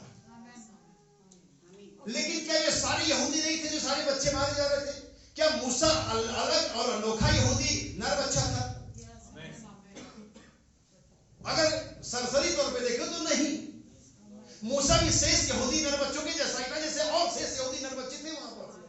क्या वो और जो 2 साल के बच्चे अपनी मां के प्यारे नहीं थे? क्या वे और 2 साल के बच्चे जो यहूदी थे वो अब्राहम की संतान नहीं थे? लेकिन परमेश्वर ने उनमें से किसी को नहीं बचाया। परमेश्वर ने मूसा को बचाया, क्योंकि जो रिडेम्पशन होने जा रहा था उस प्लान में, उस छुटकारे की योजना में मूसा इलेक्टेड। जैसा ही इफिसियों 2 से पढ़ा, उसने हम उसके हाथ की रचना है और भले कामों के लिए बनाए गए हैं। ना सिर्फ हमें बनाया गया, बल्कि हमारे काम भी तय किए गए हैं कि हम क्या काम करेंगे। हालेलुया, क्या समझ पा रहे हैं? इसीलिए परमेश्वर ने मूसा की रक्षा करी, क्योंकि परमेश्वर नील नदी में छोटी सी टोकरी की अगुवाई कर रहा था। हालेलुया। कायदे में मूसा को तो तब भी मर जाना चाहिए जब उसकी मां ने नील नदी में उस टोकरी को सरकाया। कायदे में उसे तब भी मर जाना चाहिए था जब उसने एक मिस्री को मारा। क्या नहीं मर जाना चाहिए उसे? एक मिस्री को मारने की सजा क्या थी? बहुत से कम, कुछ भी नहीं। लेकिन मूसा तब भी बच गया, मूसा नील नदी में बच गया। अरे मुसीबत तो हो गई जब परमेश्वर खुद उसे मारने के आ गया। अभी छुटकारा नहीं हुआ, अभी मूसा मिस्र में नहीं गया है, अभी मूसा मिस्र में जाने के लिए तैयार नहीं है, अभी मूसा ऑन द वे है। परमेश्वर ही पीछे पड़ गया, मूसा को खत्म करूंगा। मूसा फिर भी बच गया, परमेश्वर नहीं मार पाया। जो पीछे पड़ा हुआ लेकर के चाकू ऐसे कहेंगे परमेश्वर मूसा को दौड़ा रहा है, बाइबल बताती है ऐसा। लेकिन परमेश्वर भी मूसा को मार नहीं पाए, क्योंकि मूसा प्रतिज्ञा का व्यक्ति था, उसे छुटकारा लेकर के आना था। पिलर ऑफ फायर उसी से मुलाकात होनी थी परमेश्वर। पिलर ऑफ फायर इनफ नहीं था। उससे 49 सालों के बीच में बहुत सारी बार यहूदी लोगों ने पिलर ऑफ फायर देखा होगा, बहुत से लोगों की प्रार्थनाएं सुनी होगी, बहुत से लोगों के घरों में आशीष आई होगी, लेकिन इससे मतलब नहीं है जब तक कि प्रतिज्ञा का व्यक्ति नहीं है। Hallelujah, praise the Lord. आपके भाई प्रतिज्ञा का व्यक्ति। अब आप लोग सोच रहे हैं कि क्या हम वो लोग नहीं है? मूसा बचपन से भी व्यक्ति था, पैदाइशी नबी था, बना वो नबी नहीं था वो पैदाइश, लेकिन 80 सालों के बाद उस जगह पे खड़ा हुआ जहां पर परमेश्वर उसका उपयोग कर सकते हैं। हो सकता है हम में से 40 साल, 45 साल, 25 साल, 35 साल, 10 साल, 15 साल और उससे पीछे के बिलीवर्स हो, लेकिन क्या हम उस कंडीशन में जहां परमेश्वर में उपयोग कर सकता है? प्रतिज्ञा का पवित्र आत्मा, प्रतिज्ञा व्यक्ति जो कि उसका एक सही संयोजन आना है। सो मूसा 3 बार इन 3 बड़े हमलों से बच गया। पहला हमला मिस्र की नील नदी में, दूसरा हमला मिस्री को जब मारा, तीसरा हमला जब परमेश्वर खुद पीछे पड़ा। लेकिन मूसा तीनों बार बच गया। क्यों बच गया? क्योंकि परमेश्वर के प्लान में वो व्यक्ति था जिसके द्वारा छुटकारा लाना था। हालेलुया। अगर अब्राहम को देखे, सारा को देखे, इन पर भी मौत का भय कई बार आया, लेकिन परमेश्वर ने हर बार इनको सुरक्षा दिया। क्यों? क्योंकि परमेश्वर के एक संतान एक राष्ट्र लेकर के आने वाले थे। अगर मैं देखूं इससे पहले कि दाऊद राजा बनता, इससे पहले कि दाऊद में मसीह का रिफ्लेक्शन होता, दाऊद 3 हमलों से बचा। और सबसे पहला हमला तो उसकी जाति बिरादरियों का, उसके लोगों का, साउल का था। साउल ने कितने अटैम्प्ट किए उसके ऊपर, आमीन। और एक बार भी दाऊद उसके हाथ नहीं आया। और दाऊद ने जितने भी अटैम्प्ट किया हर बार सक्सेस रहा, छोड़ दिया। तुम सवाल करोगे, मैं जवाब दे दूंगा, लेकिन अगर मैंने कोई 2-4 सवाल कर दिए तो जवाब नहीं दिया पड़ेगा। हालेलुया। और उस भालू से परमेश्वर ने दाऊद को बचाया, सिंह से बचाया, गोलियत से ही बचाया। मालूम है क्यों? क्योंकि दाऊद में मसीह का रिफ्लेक्शन था। हालेलुया। अगर मैं और 3 इब्रानी बच्चों की बात करूं, मैं डैनियल की बात करूं, मैं मूसा की बात करूं, मैं मरियम की बात करूं, मरियम को भी कुंवारी होने पर भी, गर्भवती पाए जाने पर मर जाना था, पत्थरवा होना था उसका, कोई उपाय नहीं था मरियम को बचने के लिए। लेकिन मरियम से कुछ आने वाला था, और उस कुछ आने वाले के लिए परमेश्वर उसको प्रोटेक्शन दिया, उसको यूसुफ को खड़ा किया। कोई बात नहीं, इसके साथ शादी होने वाली, वो सहमत है, बाकी मुझे कोई परवाह भी नहीं है। और वही मामला मैं आज सोचता हूँ, कलीसिया के बारे में वही से मामला है, जिसने मुझे बुलाया है, जिसका कार्य मैं कर रहा हूँ। अगर वो मेरी सुरक्षा है, अगर वो मेरी ढाल है, अगर वो मेरा शील्ड है, तो बाकी की परवाह नहीं करता। हालेलुया। परमेश्वर ने बचाया, क्योंकि परमेश्वर का काम इन्हें पूरा होना। अब परमेश्वर अंत के दिनों में एक प्लान रखा हुआ। पहला प्लान ये कि परमेश्वर अपने आप को प्रकट करेंगे छोटी सी कलीसिया के द्वारा। दूसरा प्लान ये कि हमें अदन की अवस्था में वापस लेकर के जाएगा। बहुत से लोग कहते हैं अदन में लेकर के जाएगा, मैं आपको कहता हूं सॉरी, अदन में लेकर नहीं जाएगा, क्योंकि अदन नहीं अभी नहीं है, फिजिकली कहीं नहीं है। अदन वाली अवस्था में लेकर के जाएगा, जहां पर आप परमेश्वर के होठों से अपने कानों में सुन सकेंगे, जहां पर आप परमेश्वर की उपस्थिति में खड़े होंगे, जहां पर आप परमेश्वर के पुत्र होंगे। एडोनिक कंडीशन समझ में आ रहा आपको? सो ये चीजें थी, इसने परमेश्वर को सुरक्षा दी। अब मैं आगे बढ़ता हूं। परमेश्वर के नबी का एक संदेश है, तेरे हाथ में क्या है? कितने लोगों ने पढ़ा सुना है? तेरे हाथ में। लेकिन आज मैं उस संदेश को थोड़ा सा ट्विस्ट करूंगा, नाम को चेंज करूंगा। किसके हाथ में है? वहां पीटर क्या प्रचार करता है? पीटर क्या प्रचार करता है? आमीन। तेरे हाथ में क्या है भूल जाओ, वो हम सब जानते हैं। किसके हाथ में? क्या मूसा अनोखा इस्राएली था जिसके हाथ में एक मुड़ी लाठी थी? क्या औरों के पास लाठियां नहीं थी? लेकिन वो सारी लाठियां काम नहीं आई। इवन मिस्र के जादूगरों के पास भी लाठियां थी, लेकिन मूसा की लाठी फतेहमंद हुई। इसलिए नहीं कि वो लाठी दी, लेकिन मूसा के हाथ में थी। लाठी में पावर नहीं था, लेकिन जिसके हाथ में है वो व्यक्ति में। बहुत सारी बार आपने यूट्यूब में, अखबारों में देखा होगा, नीलामी होती है, ऑक्शन होते हैं। टीपू सुल्तान की तलवार सोने से बनी थी, डायमंड से बनी थी? क्या टीपू सुल्तान की तलवार जैसे बनी थी उसी क्रम में, उसी घास सांचे में, उसी मेटेरियल से उसी समय और तलवारें ना बनी होंगी? तो टीपू सुल्तान की तलवार इंग्लैंड की म्यूजियम में करोड़ों की बिकती है, बाकी तलवारें कहीं जंग खा के पड़ी होंगी जो ठीक उसी समय उसी मटेरियल से उसी टाइम पीरियड में बनी होंगी। तो टीपू सुल्तान की तलवार में अनोखा क्या हो गया? क्योंकि टीपू सुल्तान के हाथ में महत्वपूर्ण कौन बना रहा है? तलवार या जिसके हाथ में? तेरे हाथ में क्या है? भूल जाओ किसके हाथ में है। हालेलुया। गांधी जी का कितने रुपए का होगा जब वो पहनता होगा? कभी ऑक्शन पड़ा और उसकी चश्मे की चरखी की नीलामी हुई, कितने के बिका? करोड़ों रुपए। दूसरे विश्व युद्ध में एक दुनाली बंद जो आजकल के हिंदुस्तानी सिपाही आज से 10-15 साल पहले लिया करते थे, उसी टाइप की बंदूक थी जो एक रशियन सोल्जर ने रखी थी, इसके पास थी। आज भी वो अमेरिका के म्यूजियम में है और अरबों रुपए की है। उसके साथी सैनिकों के पास भी वही बंदूक थी, लेकिन वो एक ऐसा साफ शूटर था जो गोलियों की आवाज में उस तमाम लोगों को मार देता था, इसलिए वो बंदूक उसके हाथ में थी। गांधी जी कहना है उन और एनकों से जो उन दिनों में पहने जाते थे कोई अलग नहीं था, उसमें कोई सोने की डंडियां नहीं लगी थी, लेकिन चूंकि उसे गांधी जी ने पहना था और वो गांधी ने एक महत्वपूर्ण कार्य कर दिया। अभी 2011 में हमारे देश ने एक वर्ल्ड कप जीता था और उस वर्ल्ड कप में आखिरी छक्का हमारे कप्तान महेंद्र सिंह धोनी ने मारा था।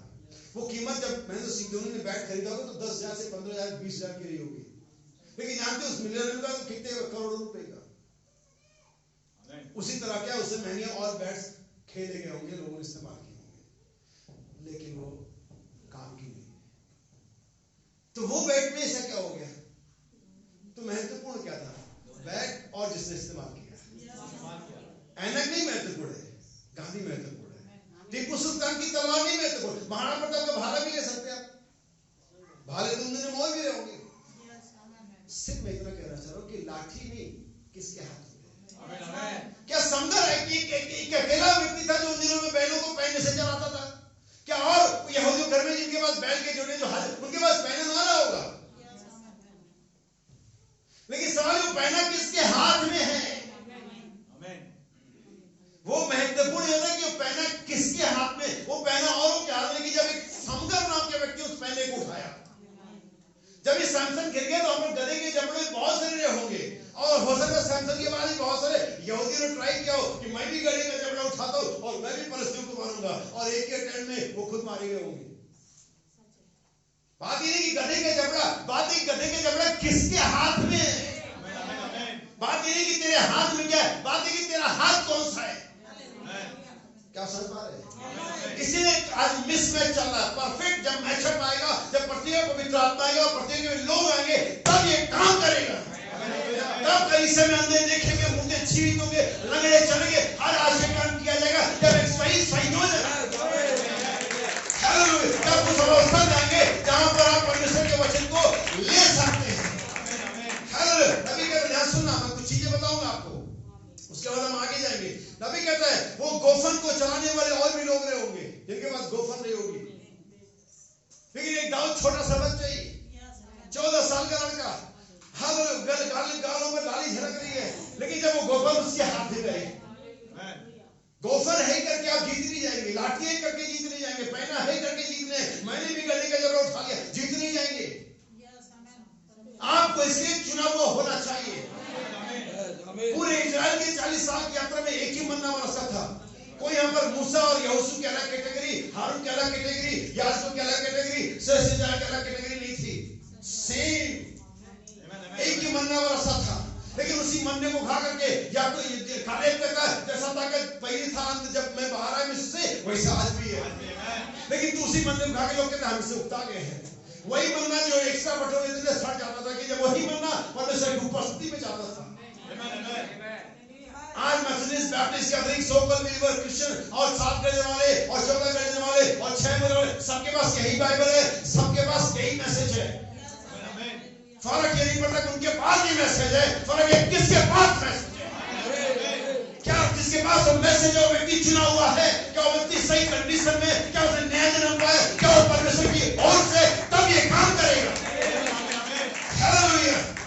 कभी आपने बाइबल पढ़ा कि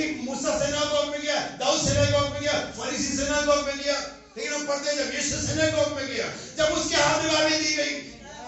उससे पहले बहुत से लोगों ने बाइबल पढ़ी, लेकिन किसी ने नहीं कहा ये लेख पूरा हुआ। लेकिन जब यीशु को बाइबल दी गई, जब यीशु के हाथ में गई, उसने कहा ये लेख पूरा हुआ। जब ये सही हाथों में गई, पवित्र हाथ वेदी की सेवा करते, पवित्र हाथ इसे संभालते। ये मेरे हाथ में भी, तेरे हाथ में, तुम भी गधे का जबड़ा उठा मारे जाओगे, तुम भी लाठी उठा मारे जाओगे, तुम भी गोफर उठा मारे जाओगे। लेकिन जब दाऊद उठाएगा, जब कुरान वचन को लेगी, जब तक ये किताब स्वर्ग में सर्वशक्तिमान के हाथों में, ईश्वर में कोई आराधना नहीं थी तो हाथ में ही किसी की, बल्कि हायर अथॉरिटी के हाथ में थी। दुनिया में जितनी बड़ी अथॉरिटी हो सकती थी, उस सबसे बड़ी अथॉरिटी के हाथ में बाइबल थी। फिर भी पिन ड्रॉप साइलेंट, कोई वर्शिप नहीं।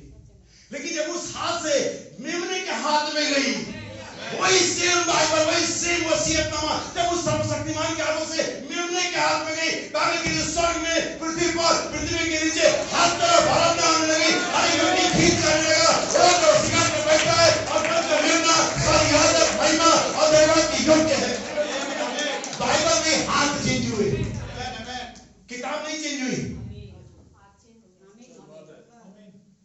हम सोचते कुछ नया रेवोल्यूशन आएगा, हम सोचते कोई नई बात आएगी। तुम हाथ को सही करो, तुम अपने जीवनों को सही करो, अपने को पवित्र करो। अगर ये सही हाथों में, ये तो सही है, नो प्रॉब्लम, इसमें कोई प्रॉब्लम नहीं। बाइबल हम कहते हैं, इससे पहले मैं जाऊं, मैं इस तुरही को, मैं इस समाचार को किसी सही हाथ में सौंपना चाहता हूं। समाचार तो सही है, तुरही तो सही है, वो तो सेम साउंड निकालेगी, हाथ किधर है? इसलिए हम पेज नंबर 304 इंग्लिश में चौथी मोर कहते हैं, तब एक झुंड है जो वचन को ले सकता है। सभी लोग वचन को नहीं ले सकते। बाइबल के आगे तलवार आई, बाइबल हम कहते हैं ऐसा लगता है मानो मेरे हाथों के लिए बनाई गई थी। लेकिन सवाल ये सेंटेंस सही नहीं था। सही सेंटेंस ये था कि हाथ उस तलवार के लिए बनाए गए। हालेलुया। हर एक व्यक्ति स्पेशली डिजाइन किया गया। हम उसके हाथ के बनाए हुए व्यक्ति, हमने उसे तो काफी पड़ा। जब सही हाथों में आएगी, सही संयोजन, कौन बड़ा है, मंदिर और सोना? दोनों अलग अलग कुछ नहीं है। दोनों को एक साथ आना पड़ेगा। कौन ज्यादा में? पवित्र आत्मा और मैं। पवित्र आत्मा कुछ मेरे बिना कुछ नहीं कर पाएगा। पवित्र आत्मा को देह चाहिए होगा, पवित्र आत्मा को हमारे लिए हमारी बॉडी चाहिए होगी, इसके थ्रू वो काम कर सके। हम इधर मर जाएंगे, पवित्र आत्मा उधर बेकार में रह जाएगा। तब तक एक सही संयोजन नहीं आएगा, एक परफेक्ट मैचअप नहीं आएगी। इसे बाइबल में कहते हैं कलीसिया को उसी कंडीशन में होना है। यहाँ सुनना, अभी कहता है सवाल ये नहीं कि क्या है, सवाल किसके हाथ में है। हालेलुया। मूसा, अब दाऊद या किसी को भी देख ले, नबी कहते जब वो सही व्यक्ति आता है, ये काम करने लगती है। आज सिर्फ इसीलिए कलीसिया उस कंडीशन में नहीं जा पा रही, क्योंकि हम परमेश्वर की सामर्थ को और परमेश्वर के वचनों को कुछ अजीब सा होता हुआ देखने का लालसा रखे हुए हैं। लेकिन आज मैं क्लियर कर देना चाहता हूँ कि परमेश्वर के वचन वैसे ही रहेंगे जैसा वो है। उसमें रद्दो बदल की, उसमें बेहतर करने की कोई जरूरत नहीं है। जरूरत हमें अपने आप को उस कंडीशन में लाने, जहां पर हम वचन को ले सके। इस बाइबल में कहते हैं तब वहां पर एक झुंड होगा। लोग कहते हैं, आप कहते हैं ग्रुप वाले, बाइबल में लिखा ग्रुप होगा, इंग्लिश में ग्रुप है। तो ग्रुप होना अलग नहीं है, ग्रुप होना गलत नहीं है। हमें कोई ना कोई ग्रुप में तो होना ही है। हे छोटे झुंड मत डर, हो सकता है छोटा झुंड साथ बैठने वाला झुंड, लेकिन ग्रुप तो है। क्या तुम भी उनमें से है? ग्रुप तो है। तो देख, ग्रुप होना गलत नहीं है, गलत ग्रुप होना गलत है। काशी समझे? हमें बाइबल में कहते तब वहां पे झुंड होगा जो वचन को ले सकता है। यानी दूसरे शब्दों पर एक झुंड को तैयार कर रहा, पवित्र कर रहा, सैंक्टिफाई कर रहा, जस्टिफाई कर रहा, पवित्र आत्मा से भर रहा है, जो वचन को ले सकता है। हर व्यक्ति वचन को नहीं ले सकता। जब इस यीशु ने पृथ्वी पर वचन को लिया, कार्य पूरा हुआ। जब यीशु मसीह ने स्वर्ग में वचन को लिया, सब जगह छुटकारा पाए लोग। सैमसन हो, दाऊद हो, मूसा हो, वो महत्वपूर्ण है। गोफन, जबड़ा, लाठी महत्वपूर्ण नहीं है। वो व्यक्ति जिसके हाथ में है। आप ये मत सोचो कि आप भी वैसे करके चले जाओगे, आपको सही होना होगा। वचन यही है हर एक व्यक्ति के दुनिया में जितने भी प्राणी जीवित है, चाहे किसी भी जाति धर्म संस्था को वचन एक ही है, लेकिन तब काम करता है तब इसके सही असर निकलते जब सही हाथों में। अगर मैं समझा पाया हूँ परमेश्वर हम सभी आपको आशीष दे। सर्वनाम झुकाएंगे, कोई भी भाई बहन प्रार्थना करें, कोई भी आप खड़े हो सकते हैं, बैठ सकते हैं, घुटने में जैसे चाहे आप लोग क्या कर सकते हैं। कोई भी भाई बहन